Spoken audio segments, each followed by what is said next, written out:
Morning and welcome to Programming that Reflects Our Reality, une programmation en résonance face à nos réalités with Khosro Berhamandi at the Second National Asian Heritage Symposium. Before we begin, I would like to acknowledge many of us are settlers, immigrants, or descendants of those forcefully brought to the land where you are now, or you are indigenous and not indigenous to the territory where you are now. Regardless of who you are, we pay respect and recognize the original custodians of the land where we are.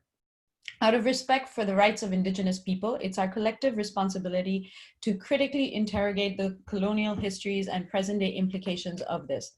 The work that we do on behalf of Festival Accès Asie is from the perspective of honoring, protecting, and sustaining this land and its people who were first on this territory. We strive to go beyond just acknowledging the land and weave in indigenous knowledge, share principles, and invite you to move beyond an acknowledgement and into the doing. My name is Kira Nambwani, and I will be your moderator for today. And I would like to present to you my colleague and friend, Khosro Berhamandi, who's the Artistic and Development Director of Festival Accès Asie here in Montreal. Born in Tehran, Khosro has been painting since the age of 25, and he has lived and worked in Montreal since 1990. Khosro, along with his work as a painter, Khosro has been involved with the festival for many years, since 1997 to be precise, and he has held many different positions at the festival. He is currently the art director and director of development since 2012. Alors, en français,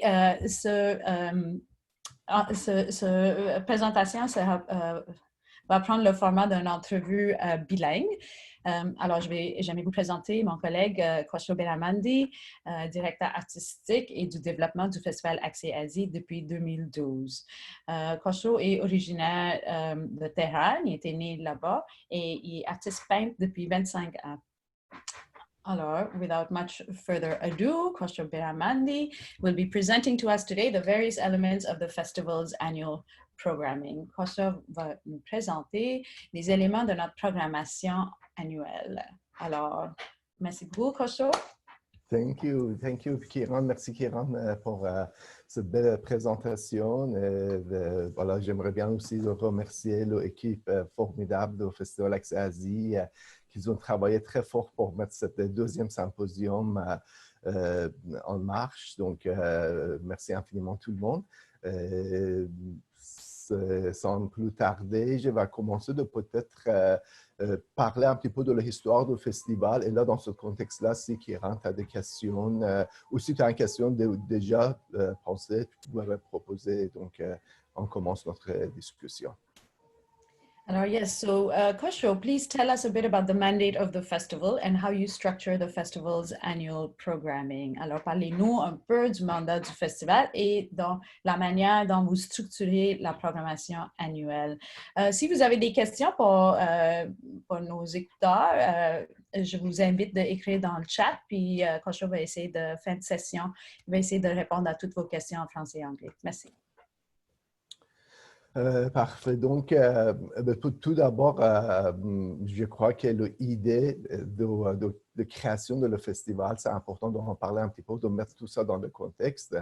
Il y a 25 ans, à Montréal, il y avait un groupe des artistes d'origine asiatique, aussi qui avait un côté proactif dans leurs décisions, dans leur destin. Vécu en difficulté énorme en trouvant un lieu de présentation pour présenter leurs arts et leurs expressions artistiques.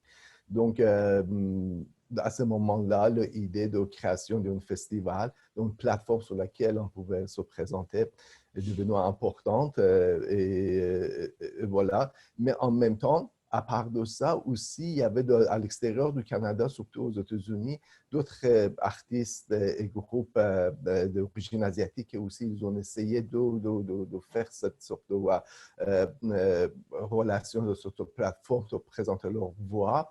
Le groupe d'artistes montréalais ici, ils ont décidé de s'inspirer de ce mouvement qui était basé aussi sur les idée d'immigration des Asiatiques ou en Amérique du Nord. Et donc, cette idée de célébrer le mois de mai comme mois de patrimoine asiatique était commencé à grandir aux États-Unis, donc ici au Canada, aussi à Montréal. Nos amis à cette époque-là décidaient de mettre leur doigt sur ce mois spécifiquement et voilà, créer cette activité durant ce mois pour aussi en même temps célébrer la présence de différentes communautés asiatiques au Canada qui a duré des siècles. Donc, c'était quelque chose qui était un besoin dans le contexte de la histoire de tous les jours de différentes communautés asiatiques qui vivaient ici à Montréal et aussi en même temps des grandes vagues des immigrants qui commençaient à venir, à s'installer ici à Montréal. So a part of the history of the festival goes back to 25 years ago, where the group of artists who at the same time had this tendency to proactively get engaged with their everyday life, to think about finding a way to echo their voice and their expression within the milieu, cultural milieu in Montreal. As you know, Montreal is a very specific city in Canada, having two cultures living already next to each other, that of the French and the English. So having us coming from the outside, not even Asian artists, but artists from elsewhere, to find our way was extremely difficult at that moment. It's still difficult, but the things have changed. So the idea was to create a platform on which Asian artists can celebrate their presence here, celebrate their contribution, and at the same time find a way to present their artistic expression. So that was the idea that began 25 years ago. And within the context of that event, that historical event, a mandate was created. So the mandate, in fact, of the festival is a reflection of our reality, what we are living here. And the fact that, you know, the lack of access, the lack of representation, visibility, and all that was part of it. Another part of it was this desire to create this sort of a bridge between two different communities, us, among ourselves as well, because as Asians, there are many different communities who live here that we don't know each other. Some of us are back home in our countries, there are fights or wars going on among us, and now all of a sudden we find us here. We wanted to approach more to each other, to understand each other better, and at the same time to express and bring our voice to the society. So it was a very multiple of elements that got together, and we thought of all those aspects in order to create this organization. And therefore, the mandate of the festival was born. The mandate, you can find it on our website in both languages, is available. I mean, there are very important elements of them, but the very first important element was to create that platform for the artists and to create that bridge for the communication. We were also very interested to help the emerging artists that are living here, that they had no place to present their works. We were thinking of promoting the multidisciplinary arts. We were not only thinking of one aspect of the arts, only music or dance, but we wanted to be inclusive from the beginning and include all other different artistic expressions. So that's why, you know, we are multidisciplinary.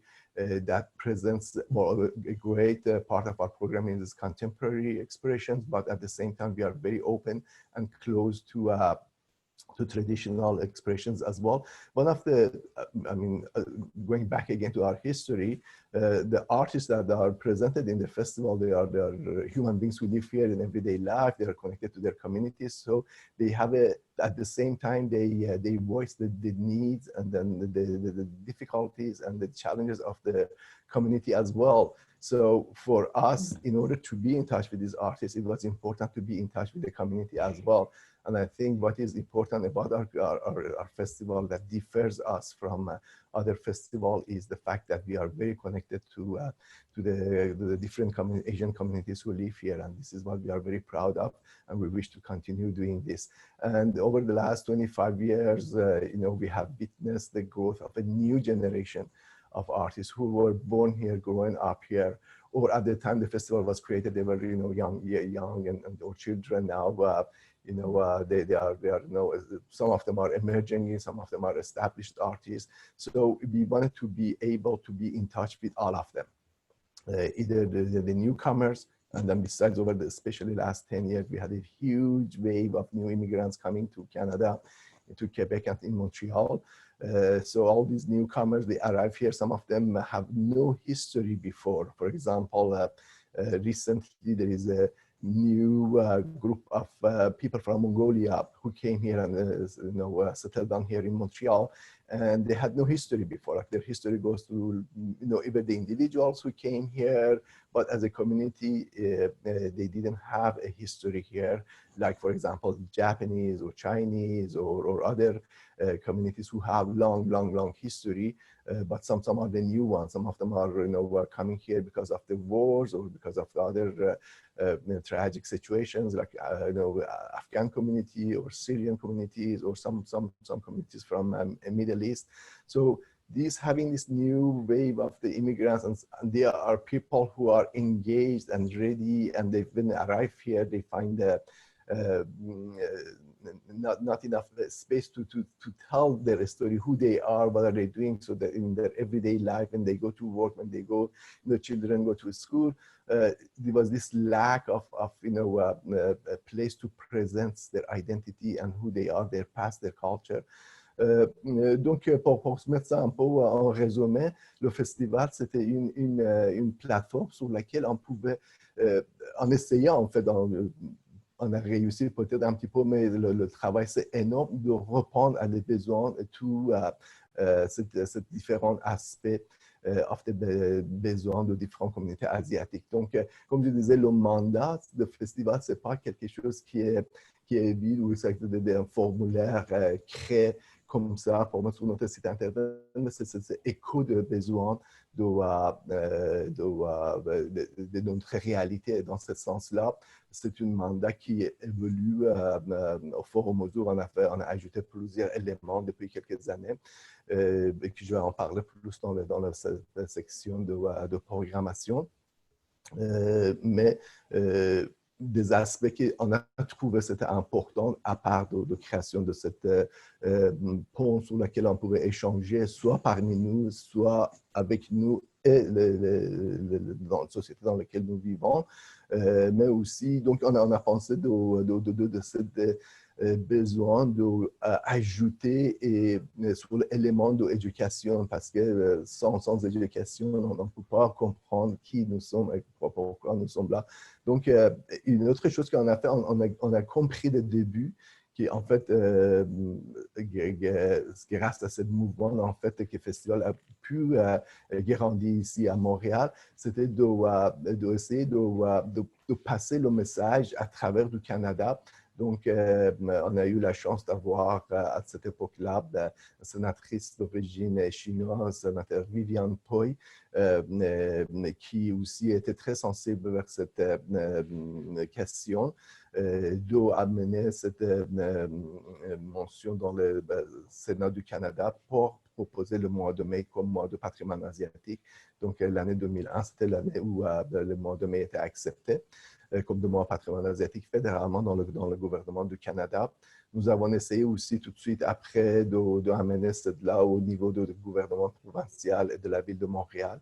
Donc, nous avons réussi à convaincre la ville de Montréal pour déclarer le mois de mai comme mois de patrimoine asiatique et plus tard, il y a quelques années, aussi le gouvernement de Québec. Donc, maintenant, au niveau des trois gouvernements, le mois de mai est considéré un mois de patrimoine asiatique. Et donc, cette acceptation au niveau gouvernemental nous permet de nous donner un autre outil de travail, d'aller pousser loin pour promouvoir l'agriculture asiatique. Donc, si jamais j'ai quelque chose que je voudrais mentionner à nos collègues dans d'autres provinces du Canada, c'est d'aller pousser et faire ça, parce que ça apporte beaucoup de... Parce que c'est aussi en même temps un apport de responsabilité pour le gouvernement. C'est pas nous, on prend notre responsabilité dans nos mains, mais aussi, c'est un écho important qu'il faut le faire et apporte des fruits. Donc, comme je disais, la plupart du temps, j'ai dit à mes collègues francophones ici au Québec, à Montréal, que notre existence comme un organisme culturel et artistique, avant tout, c'est une existence, c'est une dimension très, très politique, où nos collègues, ils n'ont pas ce besoin pour faire un demande de subvention sans se justifier. Nous devons toujours dire, nous sommes qui, pourquoi.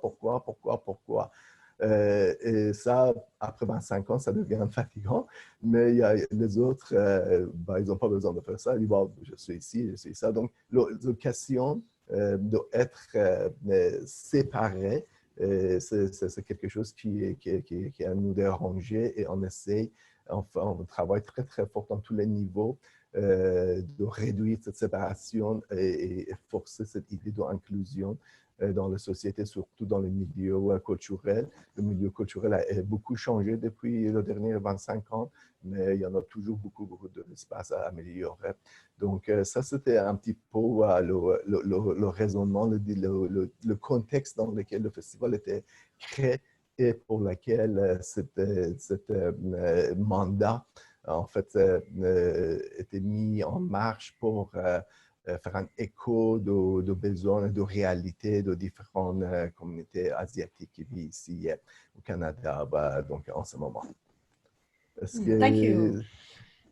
Thank you for sharing a little bit about the history and the mandate of the festival. Et merci aussi pour votre engagement passionné depuis des années envers la culture et les histoires asiatiques. Alors, merci pour cette petite excursion dans le passé et de bien expliquer notre mandat et pourquoi vous faites et pourquoi vous structurez la programmation dans cette manière.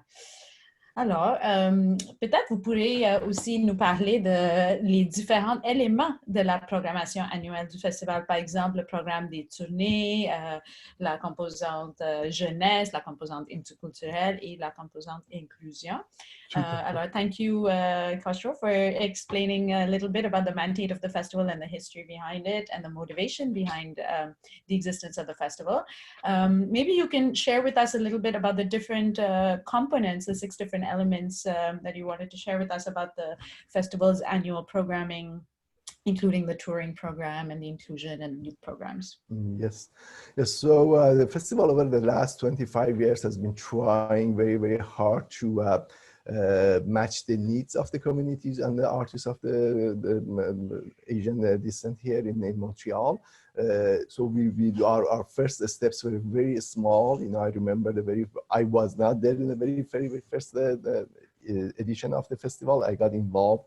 It was the 3rd edition, in fact, that I got involved in. I got invited to participate as an artist, and then I gave a hand. At that time, we were a group of volunteers because everybody was volunteering their time to create that. And so it was a very small steps that we were taking at that time. The very first edition was only one night in form of a cabaret that were, again, multidisciplinary. And artists from different background, either traditional or contemporary artists were there. As the time went by, we tried to expand the festival, and we were thinking, we are trying different things, and then at the same time, we needed to have access to venues, to the presenters. We had the needs were enormous, and then besides, when the artists arrived here, some of them the newcomers, they were not familiar of how to present their works here, how to formulate their proposal, how to access the grants, how to access the fundings. All that came part of our everyday life. So we were not only presenters, but we were accompanying the artists. And we still do, in many sense, we do continue doing this because it's important. So by doing this, we learn about the needs of the artists at the same time. So that's why our programming is the echo of the needs of the artists, which is an echo of the needs of the community. So it's a chain of events that is happening here.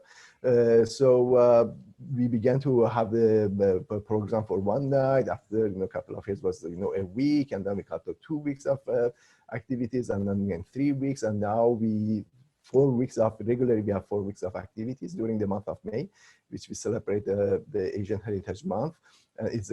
Before we had 2 different programs. One program which was 100% contemporary, and then we had another program which was 100% traditional. So now, since a few years, we have mixed them together and put we concentrate all our energy to develop this aspect of the festival during the month of May. So we have a mixed programming throughout the month of May for 4 weeks. This year, for our 25th anniversary, we had 5 weeks of activities that unfortunately, with the arrival of the COVID-19, we had to cancel and reduce it. We brought it online, but we managed to present about 20 activities during the month of May, past May online. But anyhow, I'm saying that we try to expand because the needs of the artists were enormous. We have artists now that includes our programming includes the contemporary music, contemporary dance, traditional music, traditional dance. We have the visual arts, we have new media, we have even culinary art that we included, because all these are aspects of the practice of the artist, but at the same time brings the elements of the cultures of the different Asian communities to present with our public. Some of these programmings are purely educational. Some of them are, they aim to totally giving the space to the artists to express themselves. It is a variety of things, and then we in order to encourage the dialogue, over the last few years, we have been creating the artist talks, regular artist talks after the events, so the public can talk to the artists, ask them why are they doing this, what are their history, and so this has been very interesting.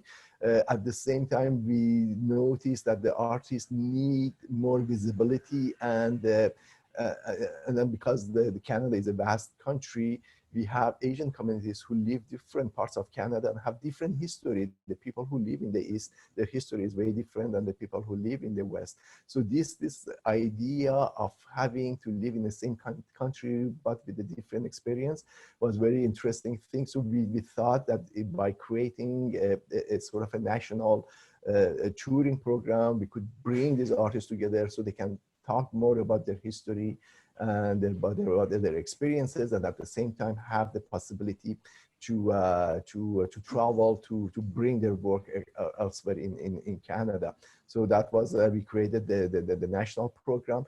At the same time, living here in Quebec as well is a huge province, as you know, is very large, and then there are so many different small towns, small villages across the province, and they don't know much about us, who we are, why we are very concentrated in the big cities like Montreal. So another idea was to create a program that would tour the artists from Montreal to go throughout the province and meet with the people. And this is something that has touched us a lot because the reception was fantastic. We have done this for a few editions now, and we bring the small sort of programming about a week, 4 events, dance, music, and then especially we are adding culinary art to it as well, and discussions. I think the discussion part was very important. L'année dernière, par exemple, nous sommes allés à Gaspésie, à Percé, 2 heures de route pour arriver là-bas avec un groupe d'artistes de différentes expressions artistiques. Et là, je me rappelle quand on est arrivé dans le lieu de diffusion, on a présenté nos artistes. Donc, on a dit, voilà, on a 3 artistes qui font une présentation, expression, danse contemporaine. Et là, ils ont nous dit que dans leur lieu de diffusion à Percé, c'était la première fois qu'une danse contemporaine était présentée. Et la réaction du public, c'était énorme. On était si touchés par ça. Les gens demandaient le directeur artistique de ce lieu de diffusion de programmer plus des activités pareilles. Ils ont nous appelé de retourner cette année encore. Donc, c'est-à-dire qu'il y a un besoin aussi de la part des publics qui aussi voudraient nous connaître, voudraient nous savoir, nous sommes qui, nous venons d'où et pourquoi.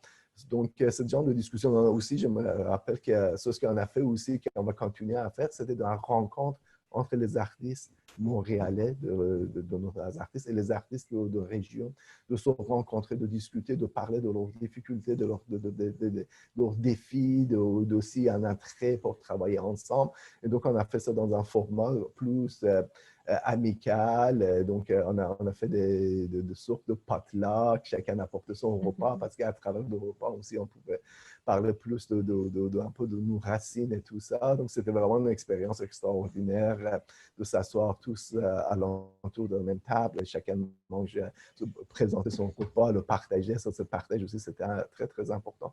Donc, à part le programme principal du festival, c'est durant le mois de mai, le mois de patrimoine asiatique pour célébration du mois de patrimoine asiatique. On fait aussi le projet qu'on s'appelle Fleur de lys, Fleur de thé, qui fait une rencontre entre l'Asie et Québec dans la province de Québec. Et après aussi, on a notre programmation élément nationale.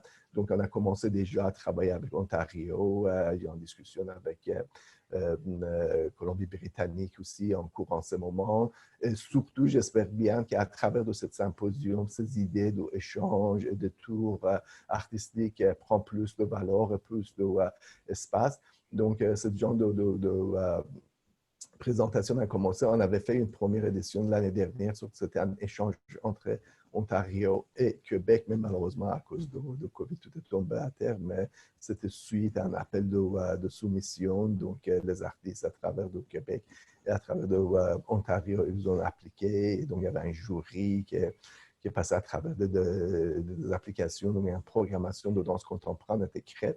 Donc, tout ce genre d'éléments, vous pouvez aussi, quand vous êtes en visite sur notre site Internet, vous pouvez trouver tous ces éléments-là, l'historique dans nos archives, là, tous ces renseignements sont là. Aussi, on a une chaîne YouTube dans laquelle on présente chaque élément de nos programmations. Donc, vous pouvez faire un tour pour voir la variété des activités qu'ils ont fait. Donc, ça, c'était de côté Canada, mais en même temps, on a eu, nous sommes venus tous de l'Asie, donc on avait une grande envie de créer un programme international dans lequel on peut continuer notre dialogue avec nos places d'origine. Donc, heureusement, on a rencontré des dirigeants du Centre Kabir, qui est un centre artistique et culturel qui promouvoit l'art et la culture de l'Asie du Sud-Ouest. Et avec eux, on a développé, ils ont un grand programme international, donc avec eux, on a appuyé leur programmation et l'ont intégré dans notre programmation. Ça nous permet d'amener des grands artistes internationaux à Montréal. Ça, c'est très important pour les artistes qui habitent ici, qui n'ont pas les moyens d'aller et visiter et voir, échanger avec ces artistes. Donc, avoir ces artistes à Montréal, c'est un énorme plaisir pour le public et aussi pour les artistes parce que suite à ça aussi, on organise des discussions et rencontres entre les artistes montréalais et ces artistes qui viennent d'ailleurs.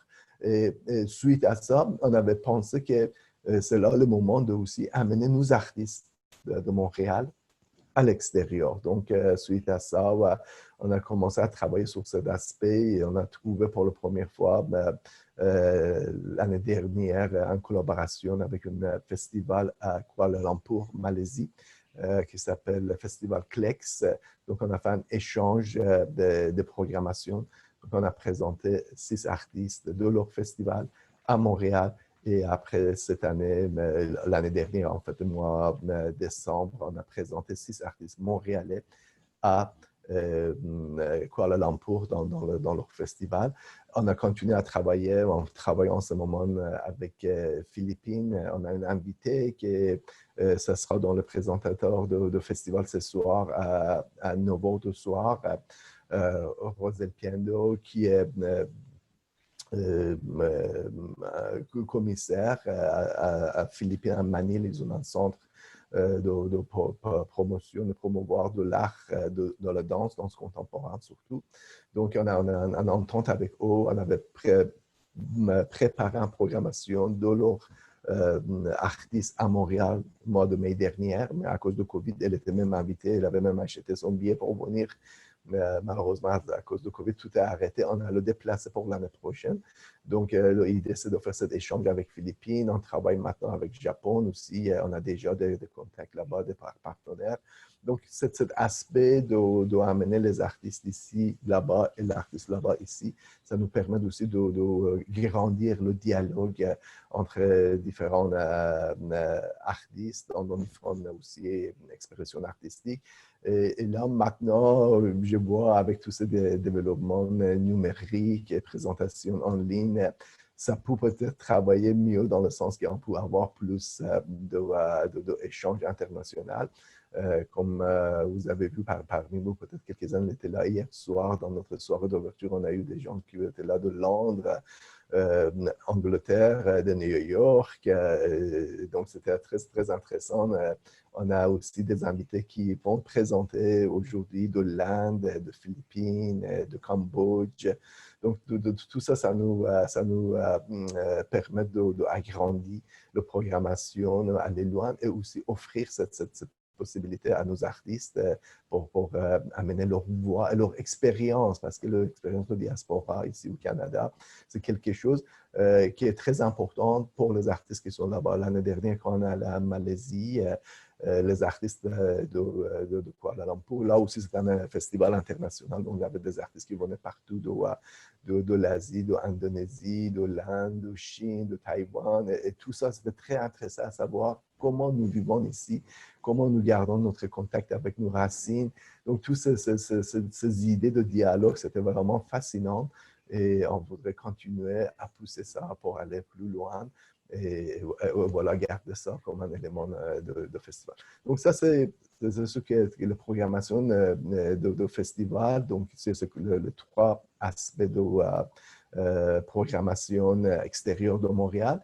Mais au fur et à mesure aussi, quand l'idée de l'éducation commence à se développer dans nos pensées, on a réfléchi sur l'idée de l'éducation aussi. Comment on peut laisser les autres connaître nous mieux. Donc, on a pensé, la meilleure chose aussi, c'est de commencer à très jeune âge. Donc, on a pensé de développer un programme de jeunesse avec lequel on pourra apporter nos voix pour les jeunesses canadiennes et ici à Montréal avec les jeunesses québécois pour qu'ils nous connaissent mieux. Heureusement, aujourd'hui, quand on va dans n'importe quelle école à Montréal, il y en a énormément de visages différents, donc des gens qui viennent d'ailleurs. Donc, on se sent moins isolé, mais il y a 25 ans, c'était certain que tu vas dans une école et tu vois peut-être un de nos noirs, un de nos asiatiques, et ça s'est changé beaucoup, donc ça nous permet aussi, on a fait certaines programmations pour les enfants, et quand les enfants ils étaient là, il faisait, à l'époque, il y avait une programmation de journée de la culture qu'on a le dédié à présentation pour les enfants. On a amené les enfants des écoles primaires dans nos venues de présentation. On le présentait avec les artistes. Et là, les enfants qui étaient d'origine de même artiste. Elle était extrêmement fière. Je me rappelle, il y avait des gros souris, mais ils regardaient comme ça, oui, voilà, c'est nous et tout. Donc, ça faisait vraiment un grand désir, donc plaisir. Donc, on continuait à faire ça. Maintenant, ça devient aussi un élément principal de notre programmation l'année dernière, en collaboration avec le Vivier et la Maison de la Culture Côte-des-Neiges. On a fait une programmation extraordinaire qui était adressée à des enfants de trop jeune âge. Je me rappelle, c'était entre 12 ans jusqu'à 6 ans, donc pour apprendre sur les leçons de musique qui vient d'ailleurs. On a eu un musicien d'origine iranienne qui jouait le tar, qui chantait, et les enfants, il y avait une programmation interactive, donc il échangeait avec l'artiste, c'était fascinant. Cette année, on a eu une exposition. Malheureusement, elle n'a pas eu lieu à cause de COVID. Les enfants, en fait, on ne pouvait pas se permettre d'amener les enfants dans un atelier. On avait prévu de présenter une série des œuvres d'art, des artistes, des jeunes enfants immigrants, les nouveaux arrivants, certains qui ne même parlaient pas encore français ou anglais, de raconter leur histoire, de leur expérience d'immigration. Donc, on a eu un commissaire qui avait préparé cette programmation.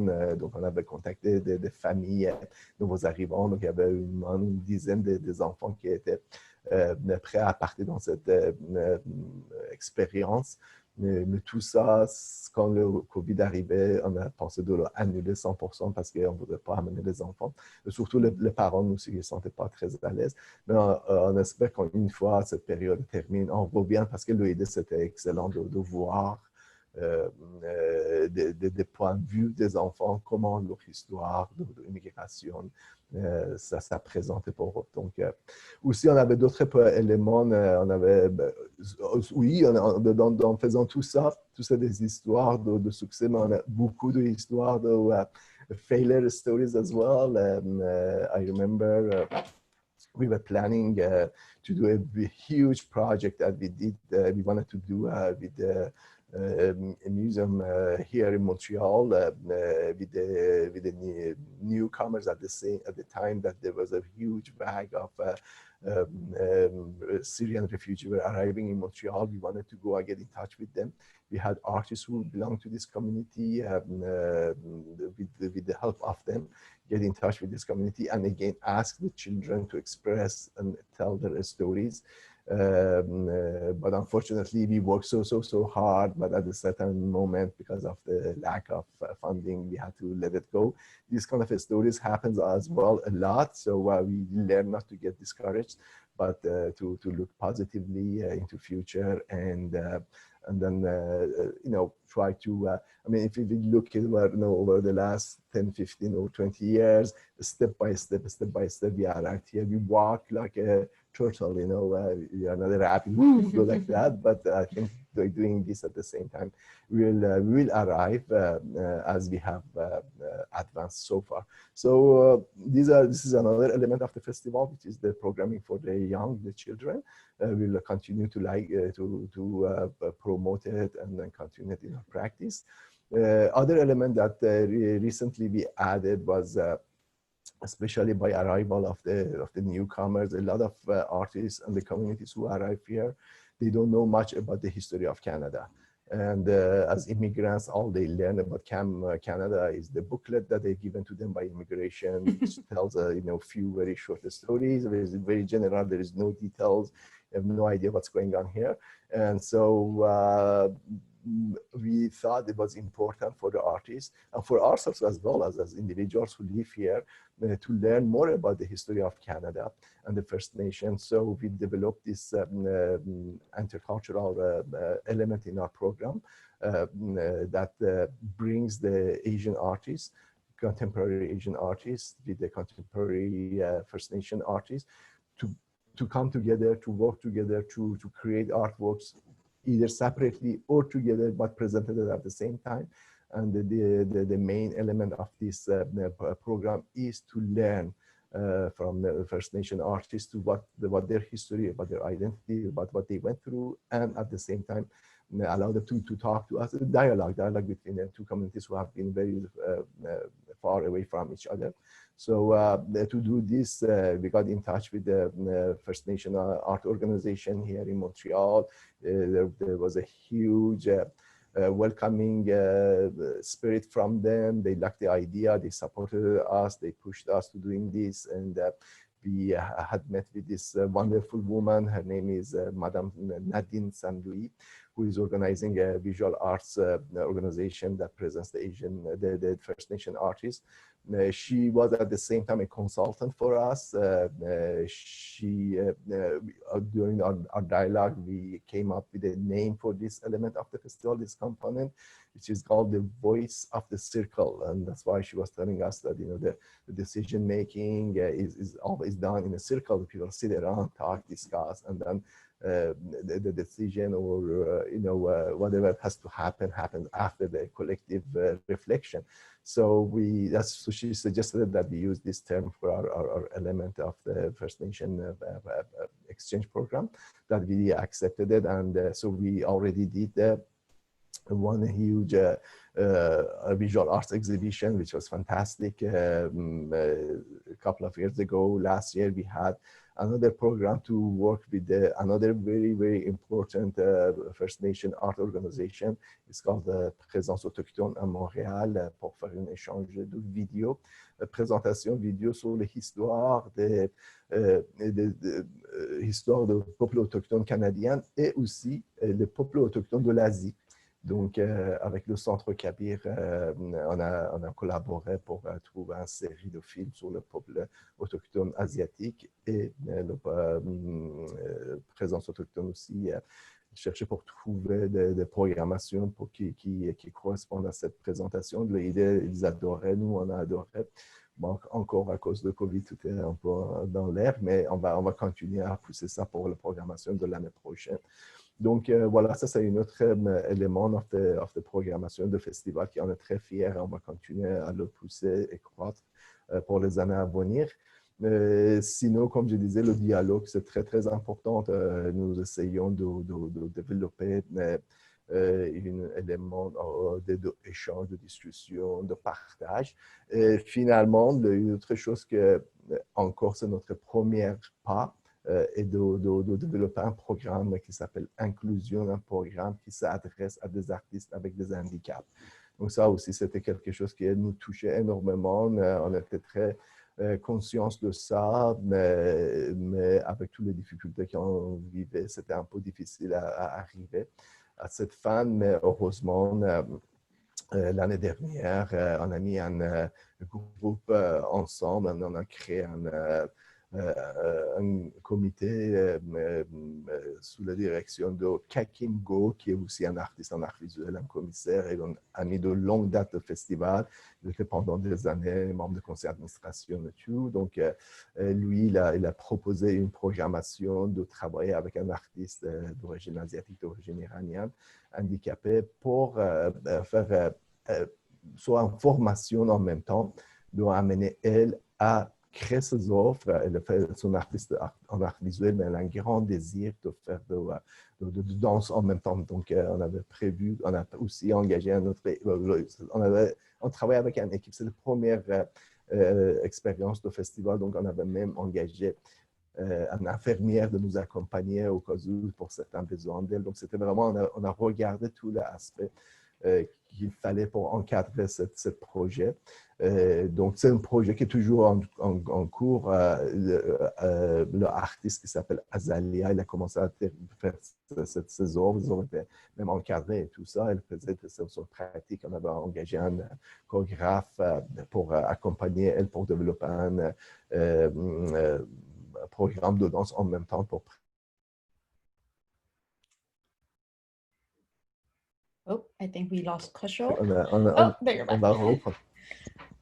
Oui, donc on va recommencer encore de nouveau bientôt avec ce projet de l'amener plus loin. Donc, l'élément de travailler avec des artistes handicapés aussi, ça inclut dans notre programmation. On espère être capable de le continuer en futur. Donc, voilà un petit peu un coup d'œil sur la programmation et pourquoi nous faisons ça. Donc, si vous avez des questions, ça me fera grand plaisir de vous. Yeah. Congratulations, Khosro, for developing and working towards a program which is more equitable and inclusive. And I love the direction that our festival, sorry, I forgot to mention in the beginning that I'm a board member of the festival and I've been involved for the last dozen years. And I'm very happy to see the direction that the festival is taking and how it's developing all these different projects to create more of a dialogue and to create this intercultural exchange on various levels, whether national, local, international. So that's great.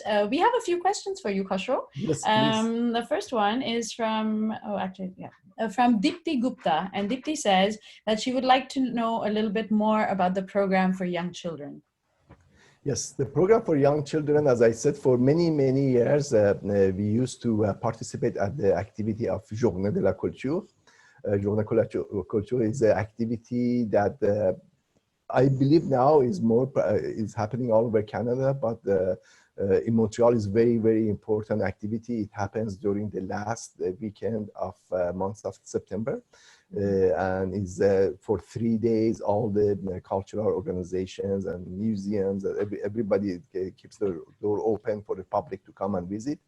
We used to present Asian artists during that weekend, but as the time went by, we thought that we could maybe change our direction and dedicate this, because it was the beginning of the school year as well, to bring the children as opposed the adults and the regular public.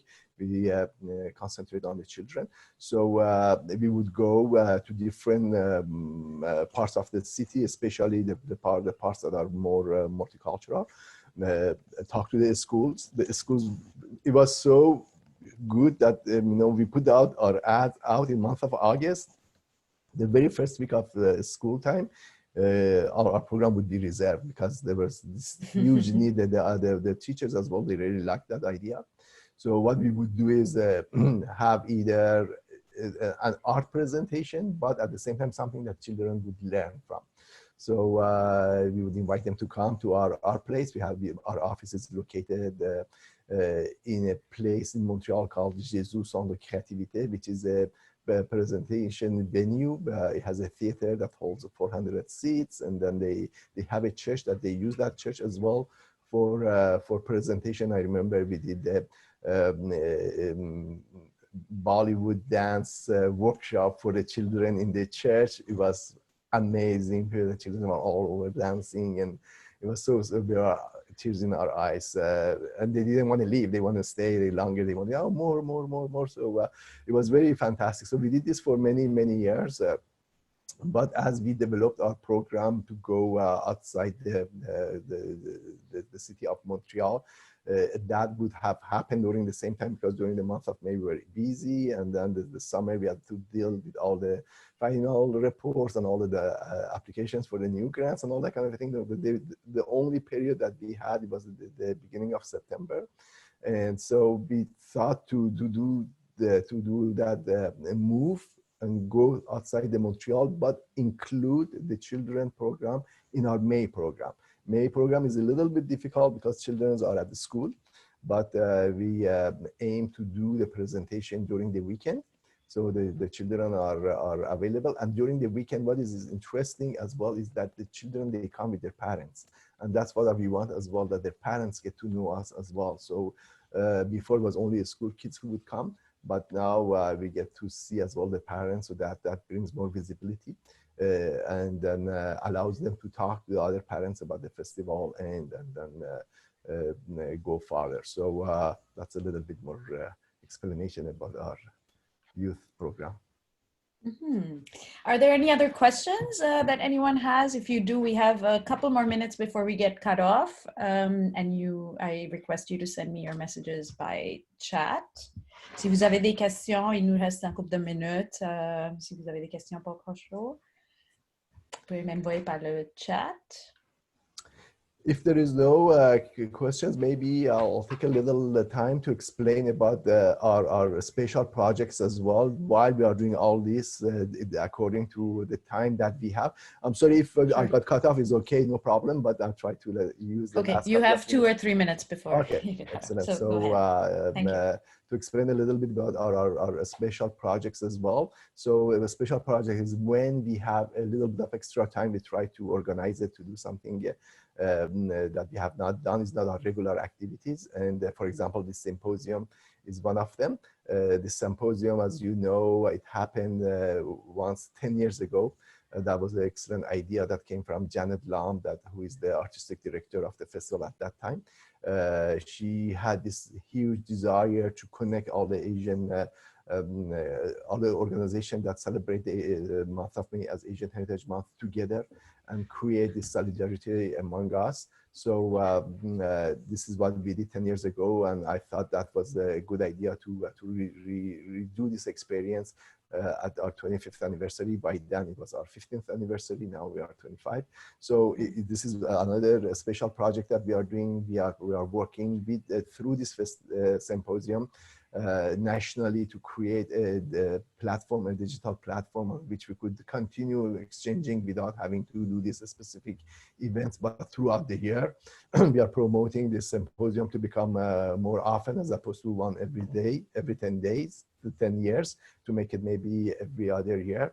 So there are other cities that are interested to do this. Winnipeg and Vancouver have already expressed the desire and to do it. So we are very happy about that. We did other special projects. For example, about 3 years ago, we had we met with the Mongolian community who just arrived in Montreal and they didn't have a place to express their voice. They come to us, they ask us if we could help them to create an event. So again, Kakim Go, who is the commissaire and curator, and at that time he was also the board member. We decided to create a visual arts exhibition for them. So it was artists who came from Mongolia. It was not during our activities. It was in the month of March we did that. It was such an amazing experience for us because Mongolia is a mysterious country for a lot of people, especially from here. They wanted to know who they are, what they do, what is their art. And what we presented it was a series of photography